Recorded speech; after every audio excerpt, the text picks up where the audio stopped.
मैं जो दो बातें सुन पाया जी। बीजेपी नेता से, वो दो बातें कह रहे थे कि एक तो लोगों ने बहुत मतदान किया है और अ, वो मतदान जाहिर है वो बदलाव के लिए कह रहे थे।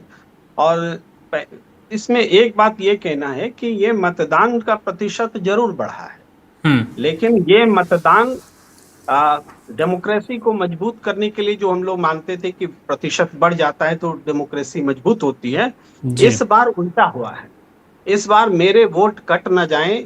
हम्म। अगर मैंने वोट नहीं दिया तो मेरा राशन कार्ड चला जाएगा, मैं घुसपैठिया कहला जाऊंगा, मैं हिंदुस्तान का नागरिक नहीं रह जाऊंगा। इसलिए जो लोग बंगाल में नहीं भी रह रहे थे, वो अपने पॉकेट से 10,000 15,000 खर्च करके बंगाल गए और उन्होंने वोट दिया। यानी एक ऐसा वोटर समूह बंगाल में पैदा हुआ जिसने डर के कारण वोट दिया। और वोट प्रतिशत बढ़ने के दो कारण हैं, एक वोटर लिस्ट का छोटा हो जाना और दूसरा डर के कारण वोट देने वालों की संख्या का बढ़ना। इन दोनों कारणों से वोट प्रतिशत तो बढ़ गया। तो जी। क्या इस वोट प्रतिशत बढ़ने को डेमोक्रेसी मजबूत होने का प्रमाण माना जा सकता है? हम्म। ट्रेडिशनली तो माना जाता, लेकिन आज के परिप्रेक्ष्य में मैं मानने को तैयार नहीं हूं। ये डरा हुआ एक वोटर का कौम पैदा हुआ जो डर के कारण वोट दे रहा है। ये एक बात। और जी। दूसरी बात है कि जो डर के कारण वोट दे रहा है, वो हम्म। किससे डर रहा है? वो क्या ममता बनर्जी से डर के वोट दे रहा है? नहीं। वो चुनाव आयोग प्लस सत्ता, जो बीजेपी की सत्ता है, इनके कॉम्बिनेशन से डर करके वोट दे रहा है कि ये कहीं मेरा घुसपैठिया वाला स्टेटस ना आ जाए, कहीं मेरा राशन कार्ड ना छिन जाए। इस तरह की बातें हो रही हैं। तो जाहिर बात है कि वो उनके अगेंस्ट में वोट करेंगे। तो इसलिए हम्म। वोटों का प्रतिशत जो बढ़ा है, वो बीजेपी ये ना समझे कि बदलाव के लिए ये हुआ है। हो सकता है कि ऐसे तो नतीजे बताएंगे, लेकिन मेरा आकलन है कि ये बीजेपी के अगेंस्ट में चीजें जा रही हैं। दूसरी बात है कि चुनाव आयोग की तारीफ कर रहे थे जी। बीजेपी नेता।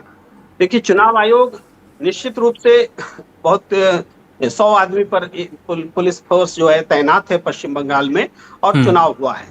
लेकिन क्या देश इस बात को याद नहीं रखेगा कि देश का गृह मंत्री कह रहा है कि हम उल्टा लटका देंगे, कानून को अपने हाथ में ले लेंगे, और चुनाव आयोग देख रहा है? क्या देश इस बात को याद नहीं रखेगा कि नितिन नवीन जी, जो बीजेपी के अध्यक्ष हैं, उनको सीआरपीएफ के वज्र वाहन में बिठा करके चुनाव प्रचार कराया जा रहा है? इस बात को क्या देश याद नहीं रखेगा कि प्रशासन का किस तरह से दुरुपयोग हो रहा है? देश हम्म। क्या इस बात को याद नहीं रखेगा कि यही नितिन नवीन की सभा में आगे श्री राम चल रहे हैं, सीता जी चल रहे हैं, लक्ष्मण जी चल रहे हैं, धर्म के नाम पर खुले वोट मांग रहे हैं, चुनाव आयोग सोया हुआ है? ये कहाँ है चुनाव आयोग? चुनाव आयोग क्या खड़गे को केवल नोटिस देने के लिए है? क्या हम्म। नितिन नवीन को नोटिस नहीं जाएगा? क्या अमित शाह को नोटिस नहीं जाएगा? क्या नरेंद्र मोदी को नोटिस नहीं जाएगा? हिम्मत है चुनाव आयोग? चुनाव आयोग की साख आज जितनी गिरी हुई है, इससे पहले कभी नहीं गिरी हुई थी। जी। बिल्कुल। राम कुमार जी, क्या जवाब देना चाहेंगे आप इसका? आप सीधे तौर पर आपके जो पॉइंट्स थे, आपके जो दावे थे, वो बिल्कुल अलग नज़र आ रहे हैं अगर प्रेम कुमार जी के चश्मे से हम देखने की कोशिश करें कि डर के कारण इस तरह से वोट प्रतिशत बढ़ा है। बेशक इन्होंने कई सारे बिंदु जोड़े कि किस तरह से किस सुरक्षा के साथ ले जाया गया नितिन नवीन जी को, उसके पीछे भी कई कारण हैं। जिस तरह का माहौल है बंगाल में वो हम समझ सकते हैं, पर वोटिंग प्रतिशत और जिस बिंदु से हम समझ रहे थे कि आपकी दाल गलने वाली है, वो तो नजर नहीं आ रहा देखिए, उन्होंने डर और एसआईआर की बात की और हम्म। अपने वोटर को बचने की बात की। अरे भैया, एसआईआर होने के बाद उनके नाम बरकरार है। हम्म। अगर वो गलत होते या कुछ होता तो उनका भी नाम सस्पेक्ट या कट गया होता। पहली बात तो कि वो सेफ है, वो मतदाता है। वो जो वोट कर रहे हैं वो टीएमसी के गुंडागिर्दी के खिलाफ वोट कर रहे हैं।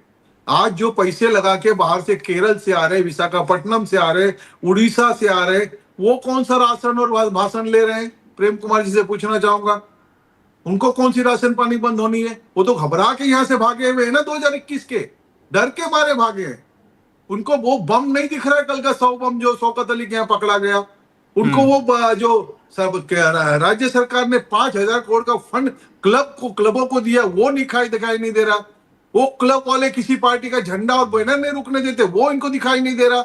इनको सिर्फ भारत की सेना दिखाई दे रही है, जो सुरक्षा की दृष्टि से और साफ सुथरा मतदान कर रही है, वो दिखाई दे रहा है। अगले 2021 के अंदर जो 52-53 लोग मरे थे वो इनको नहीं दिखाई दे रहा है। इस बार ये फर्स्ट फेज में कितने लोग मरे हैं बताएं। मैं तो देश से यही अपील करता हूं, मैं बीजेपी को वोट देने की बात नहीं कर रहा हूं आज। चुनाव में सेकेंड फेज में भी सुरक्षित मतदान करने के लिए वहां के जनता को मौका मिले। वोट मांगने के लिए आपके डिबेट में नहीं बात कर रहा हूं मैं जी। और जो ये कह रहे धर्म की राजनीति, सुसयानी घोष क्या कर रही है? मेरे दिमाग में अल्लाह, मेरे दिल में काबा।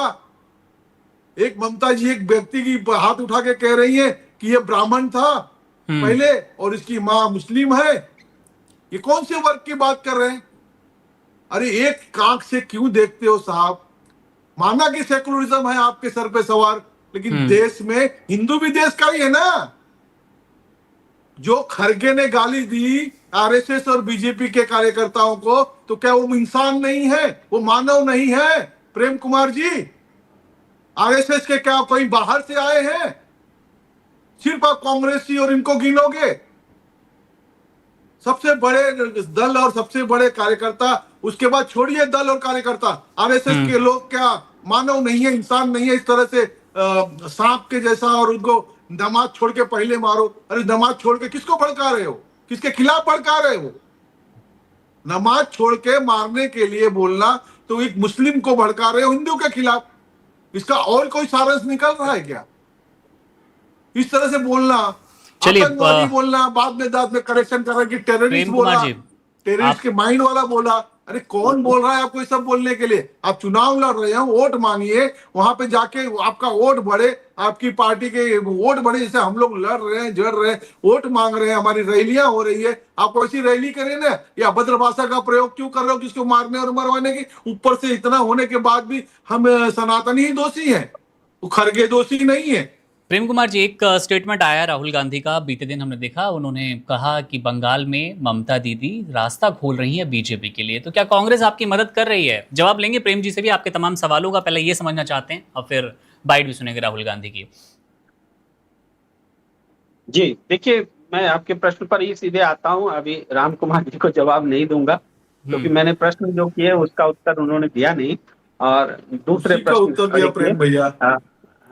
तो प्रेम भैया उसी का उत्तर देने का प्रयास किया है। चलिए प्रेम जी मैं एक मिनट आपको रोकना चाहूंगा। मैं चाहता हूँ वो हम स्टेटमेंट भी सुन ले राहुल गांधी का, तो थोड़ी क्लैरिटी के साथ आप उसका जवाब दे पाएंगे। भाई और बहनों, ममता जी बीजेपी के लिए बंगाल में रास्ता खोल रही है, ये सच्चाई है। बंगाल में किसी को रोजगार चाहिए तो फिर कोई ना कोई रिश्तेदारी टीएमसी में होनी पड़ेगी, नहीं तो नहीं मिलने वाला। वो पूरा का पूरा काम टीएमसी के गुंडों के लिए, टीएमसी के लोगों के लिए करती हैं और जनता को कोई भी मदद नहीं करती। यहां भाइयों और बहनों, कहना नहीं चाहिए, मगर अगर नरेंद्र मोदी जी भ्रष्टाचार करते हैं तो ममता जी भी उनसे कम नहीं है। तो प्रेम जी, आपने भी सुना कैसे भ्रष्टाचार, पहले अभी तक हमने देखा था कि आसाम चुनाव को लेकर राहुल गांधी बड़े एक्टिव थे। वो बार बार हिमंता बिस्वा शर्मा को भ्रष्ट बता रहे थे, तमाम जालसाजी, तमाम धोखाधड़ी की बात हो रही थी। अब इन्होंने सीधे पीएम मोदी से कंपेयर करते हुए भ्रष्टाचार के आरोप लगाए हैं। आरोप इनके और थे, ये तो हमने छोटी सी क्लिप्स दिखाई है। इनका कहना युवाओं को लेकर भी है कि बंगाल में ऐसी स्थिति क्यों है सर कि 84 लाख वो डाटा उन्होंने दिया, युवाओं को बेरोजगारी भत्ते के लिए अप्लाई करना पड़ा है। मैं चाहूंगा सर राम कुमार जी का भी जवाब दें और इस बयानबाजी पर क्या टिप्पणी करना चाहिए।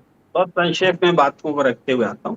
आपने राहुल गांधी के बयान में एक बात सुनी होगी कि मुझे कहना तो नहीं चाहिए था, लेकिन ये जो है ये सॉफ्टनेस है ममता बनर्जी के लिए, इसके बावजूद कि वो भ्रष्टाचार के आरोप लगा रहे हैं। और ममता बनर्जी की 3 बार की सरकार है, उस सरकार में भ्रष्टाचार नहीं है ऐसा तो कोई नहीं कह सकता। नारद घोटाला वही हुआ, शारदा घोटाला वही हुआ, उसके जितने घोटालेबाज थे सबको वॉशिंग मशीन में धोया गया, ये सब देश के सामने है।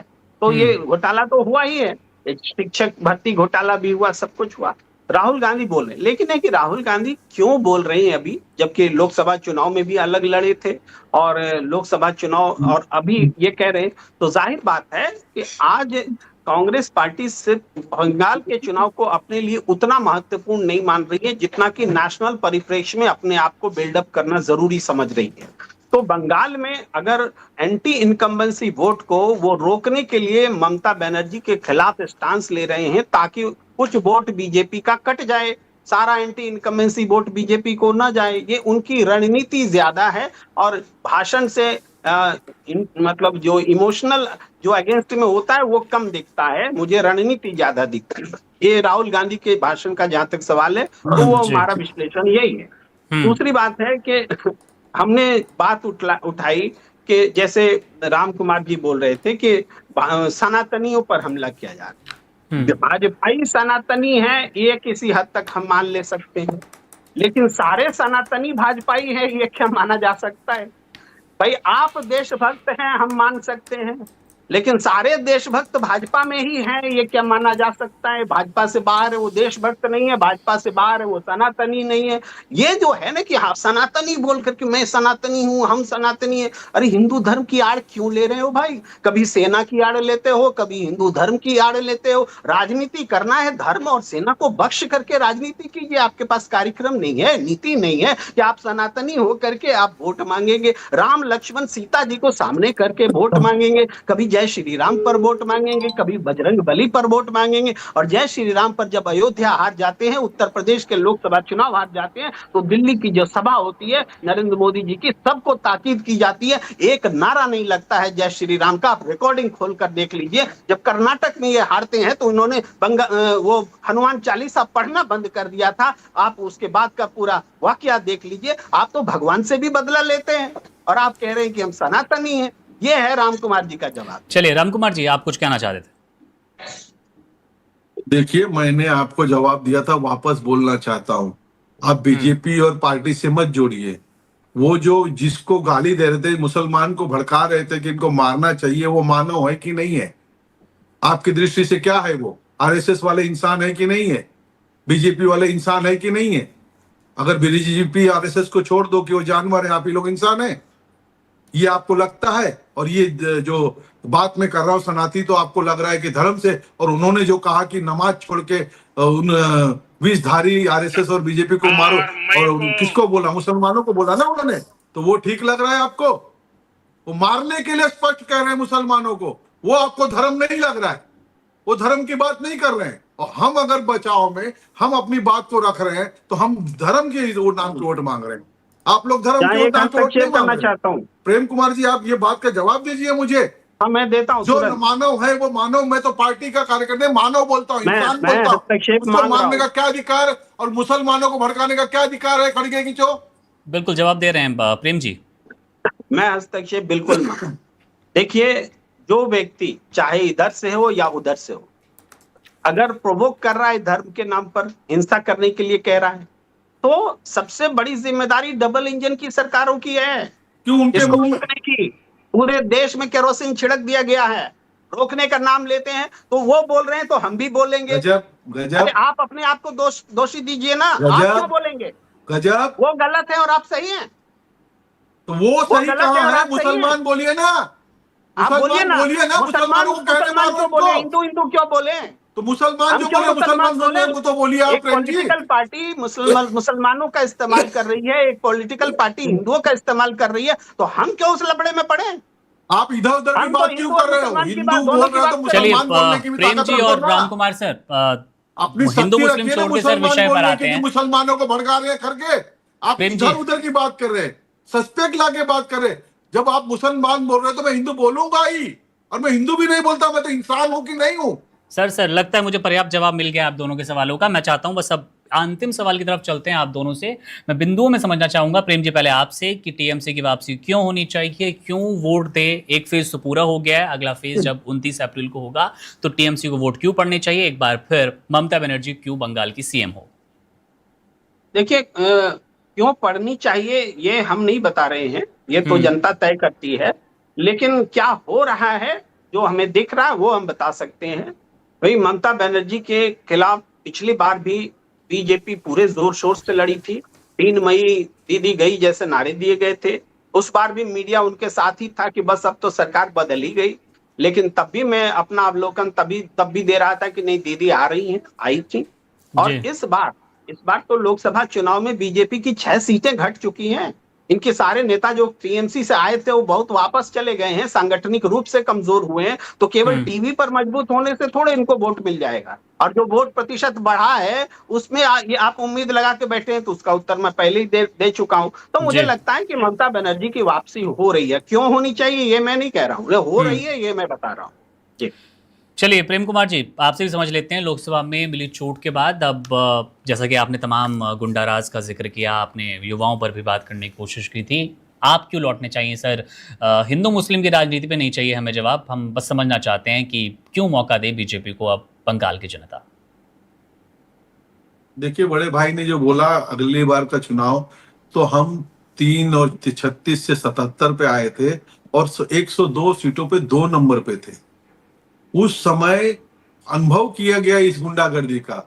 उसी गुंडागर्दी के लिए सरकार, इलेक्शन कमिश्नर, हाई कोर्ट उसको जितना अच्छा चुनाव करा सके वो प्रयास कर रही है, और जितना साफ सुथरा चुनाव कराने के का अंजाम है कि ये जनता और टीएमसी दोनों की लड़ाई में जनता खुलकर वोट दे रही है और खुलकर बोल रही है। अगर सारे चीज को देख रहे होंगे, बहुत छोटे छोटे चैनल वहां पे जनता के बीच गए हैं, कई चैनलों को देखकर ही मैं जवाब दे रहा हूँ।